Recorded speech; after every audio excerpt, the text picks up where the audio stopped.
save a life. Download UBlood app. UBlood for the new blood.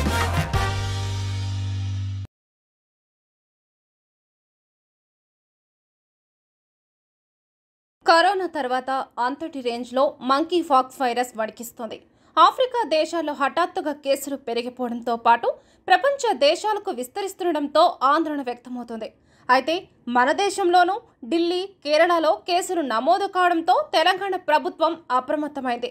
సెక్రటరియట్లోని తన కార్యాలయంలో monkey pox పై ఉన్నత స్థాయి సమీక్షా సమావేశం నిర్వహించారు వైద్య శాఖ మంత్రి Damodar Rajanarasimha.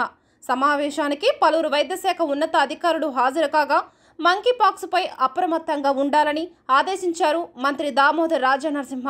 Monkey pox virus పై ముందస్తు నివారణ చర్యలకు సంబంధించి అధికారులను ఆరా తీయగా దేశంలోని పరిస్థితులను మంత్రికి వివరించారు అధికారులు. ఢిల్లీ, కేరళలో కేవలం 30 కేసులు నమోదయ్యాయని తెలిపారు. తెలంగాణలో ఇప్పటివరకు ఎలాంటి కేసులు నమోదు కాలేదని వెల్లడించారు.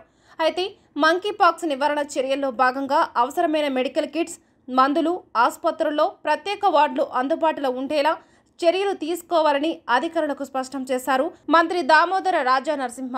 మంకీ పాక్స్ వల్ల ప్రజలు భయపడాల్సిన అవసరం లేదని, హైదరాబాద్లోని గాంధీ ఆసుపత్రి, ఫీవర్ ఆసుపత్రిలో ప్రత్యేక వార్డులు అందుబాటులో ఉంచేలా ముందస్తు చర్యలు తీసుకుంటున్నట్లు తెలిపారు మంత్రి దామోదర రాజనరసింహ.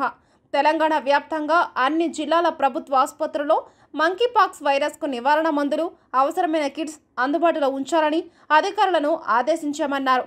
మొత్తంగా మంకీ పాక్స్ చాప కింద నీరులా వేగంగా వ్యాపిస్తుండటంతో తెలంగాణ ప్రభుత్వం అప్రమత్తమై ముందస్తు చర్యలకు సన్నద్ధమైంది.